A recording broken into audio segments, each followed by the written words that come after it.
It's messed up, because I never told her my name. None of us did, we couldn't.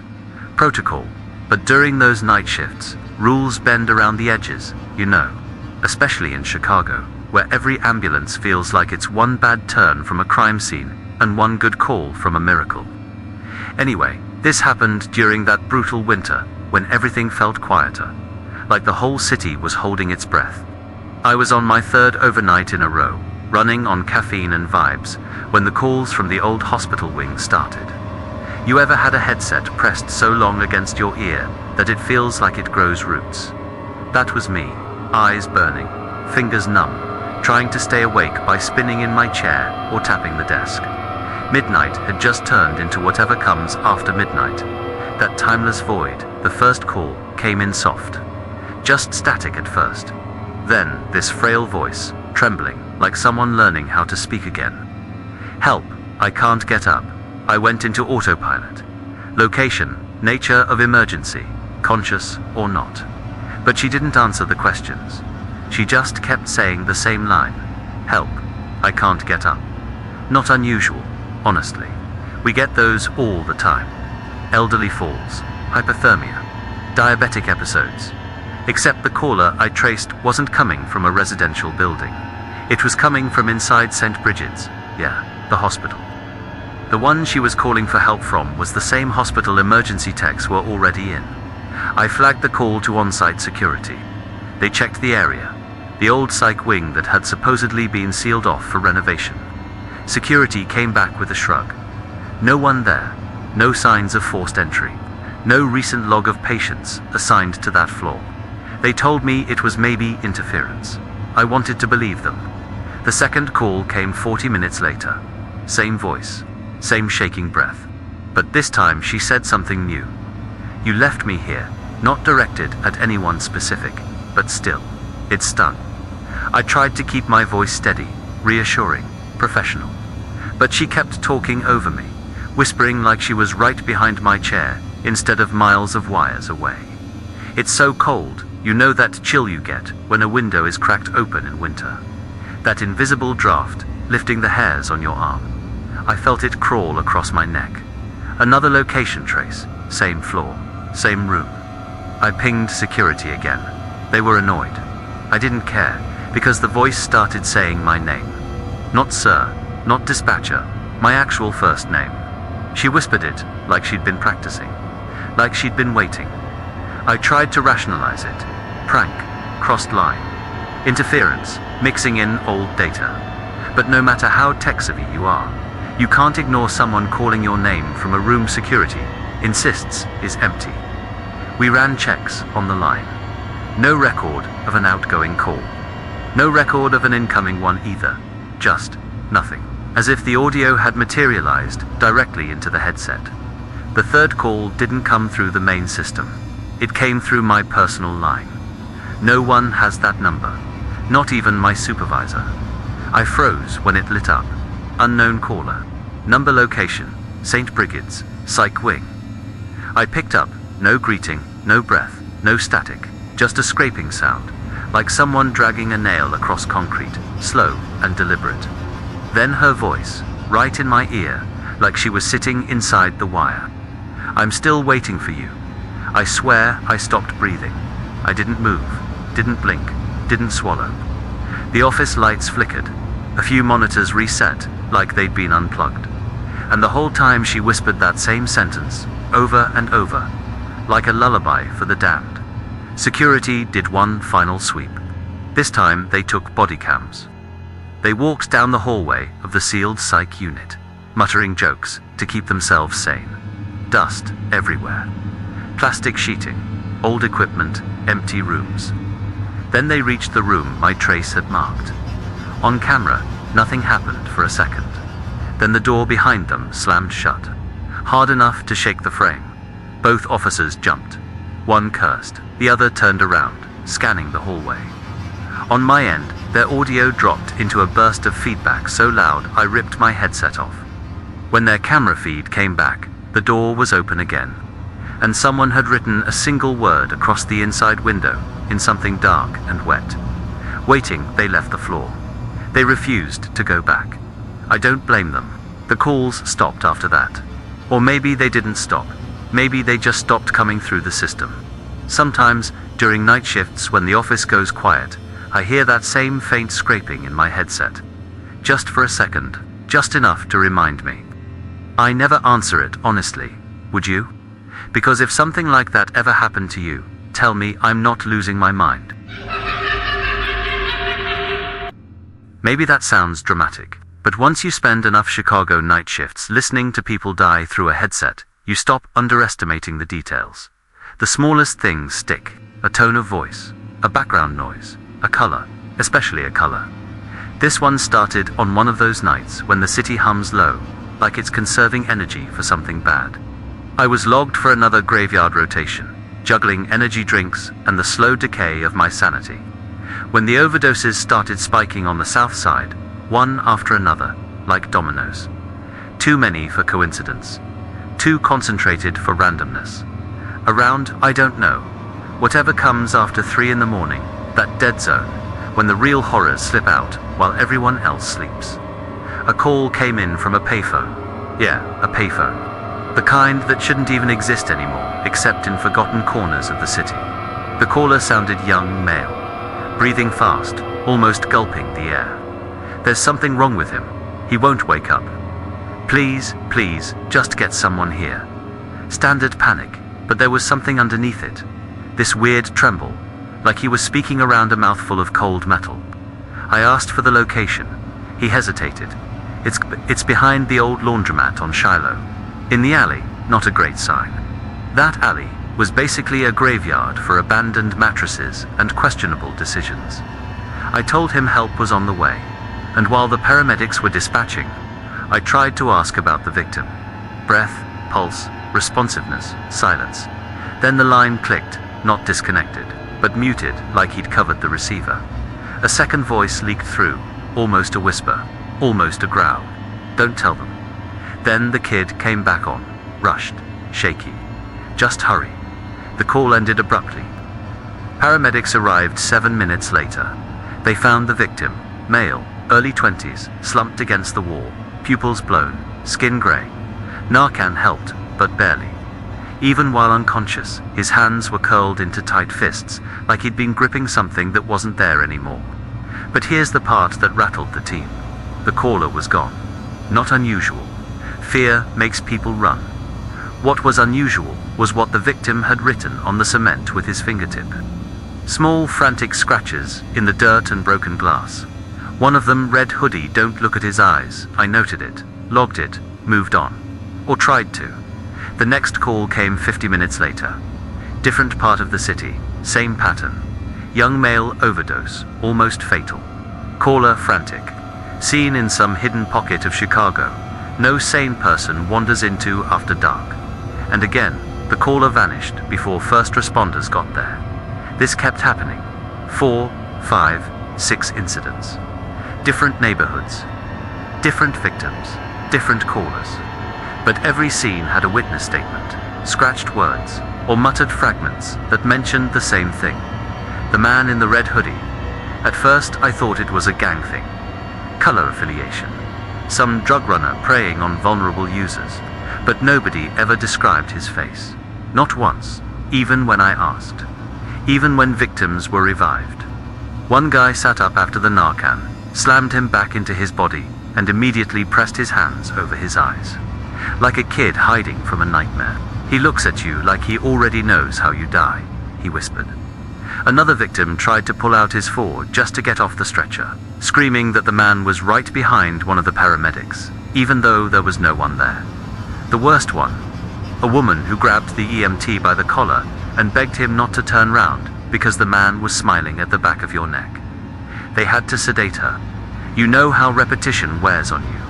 Hearing the same pattern so many times that your brain starts connecting threads you wish it wouldn't. Yeah, that was me. By the time the 7th call came in, I already knew what the caller would say before he said it. Fear makes people predictable. But then something new happened. Another payphone call. Same rushed breathing, same panic. Except this caller wasn't reporting an overdose.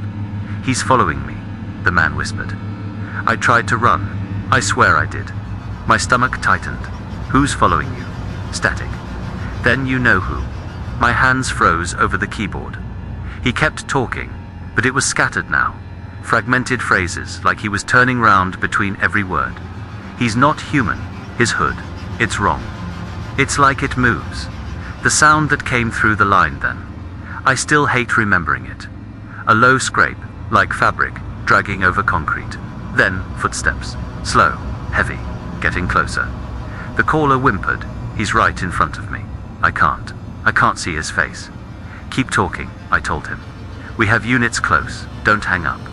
The caller started crying. Not loud, but quiet crying people do when they already know they're not getting out. Please, he whispered. Don't let him. The call didn't cut out. He did. There was a thud. Then the sound of something being dragged. Then the footsteps fading away. The line stayed open for 15 whole minutes. No breathing, no movement. Nothing but the soft hum of the empty street. When units arrived, they found the payphone swinging lightly, like someone had just stepped away from it. No body, no blood, no tracks, just a smear of red fabric caught on a nail near the alley wall. They brought it back to evidence. They analyzed it. They ran it for fibers, chemicals, anything. It didn't match any known textile, not even close. Since that night, anytime I walk through the city, anytime I spot someone wearing a red hoodie, my chest tightens. It's stupid, right? Chicago is basically built on hoodies and bad decisions. But there's always that one split second where my brain whispers, don't look at his eyes. Honestly, would you?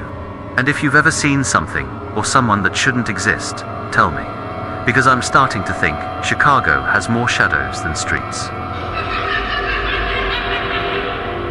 I still check the peepholes in every hallway I pass, even when I know they're empty, even when I know I'm safe. That's the thing nobody tells you about working night shift emergency dispatch in Chicago. It messes with your sense of what's real, what's safe, what's normal. You start second-guessing hallways, mirrors, wrong number calls. Especially wrong number calls. This one wasn't supposed to stick with me. It started like nothing. Just a simple wellness check request from an apartment complex on the north side. A woman called in, calm but shaky, saying she heard screaming through her vents. Not unusual for the area. Old buildings carry sound like they're haunted by acoustics alone. But she kept insisting something was off. It's not. It's not like someone yelling at someone, she said. It sounds like someone yelling at nothing. I asked for the apartment number. She told me. I logged it. I dispatched units for a possible domestic disturbance. Clean. Routine. Except 5 minutes later, another call came in from the same building, different apartment, another woman. Our officer's already upstairs, because something's happening in the hallway. I can hear someone banging on doors. Her voice cracked on the last word. I checked the dispatch log. Officers were still en route. Nobody had reached the premises. While I'm trying to calm her down, another line lit up. Same building. Third. Caller. He's knocking, the man whispered. He keeps knocking, but he doesn't say anything. My chest started tightening. 3 callers. Same building, same time frame. But that wasn't the part that bothered me. It was the apartment numbers.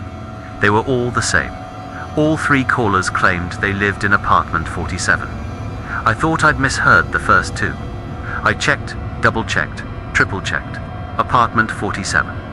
Apartment 47. Apartment 47. Same building. Different floors, same number. I asked the 3rd caller to describe his door. Peephole position. Color of the unit plate. Location relative to the elevator. None of it matched the other callers' descriptions.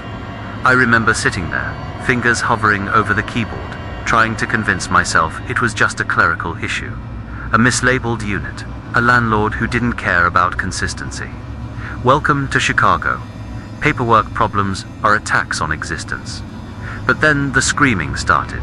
Not through the phone, through all 3 calls simultaneously. Each line erupted with this raw animal howl. Not human pain, not human fear. Something primal. Something that vibrated. Something that made my headset tremble on my skull. The callers weren't the ones screaming. They were begging. Don't let him in. He's going to open the door. He's inside the walls. That last one snapped something in me. I heard a slam on one line, a crash on another, something like metal bending, something like a door splintering inward. Then one voice, I'll never forget it, whispered, "He's at my peephole." I swear I stopped breathing. I felt like I was the one being watched. I asked what he looked like. Silence. Then, there's no face, just pressure. Every emergency tech has a limit. A point where professionalism wavers and the job feels like a dare from the universe. That was mine. I zoomed in on the building's blueprint. I cross-checked resident listings. I checked archived floor plans. There was only one apartment 47 in the entire structure. One, and it wasn't occupied.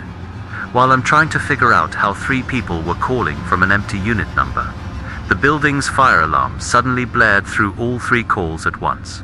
High-pitched grinding, too loud for speaker distortion. Then each caller whispered the same thing in perfect sync, like a chorus. He's choosing. The line filled with heavy footsteps, slow, deliberate, moving from one apartment to the next. Each footstep felt too close to the mic to clear, as if the sound wasn't traveling through the phone, but coming from behind me. I tried shouting into the receivers, trying to get someone, anyone, to respond. Then one voice came back. Not one of the callers, a low, resonant whisper. Wrong number. The calls cut off. All 3. Instantly, officers finally reached the scene 7 minutes later. The hallway was empty. No signs of forced entry. No damage. No screaming residents. But every door from units 41 to 53 had one identical smear near the peephole. A long, dark streak, as if something wet and heavy had pressed its face against each one. They searched for the callers. No one matched their names. No one matched their descriptions. No one admitted to calling.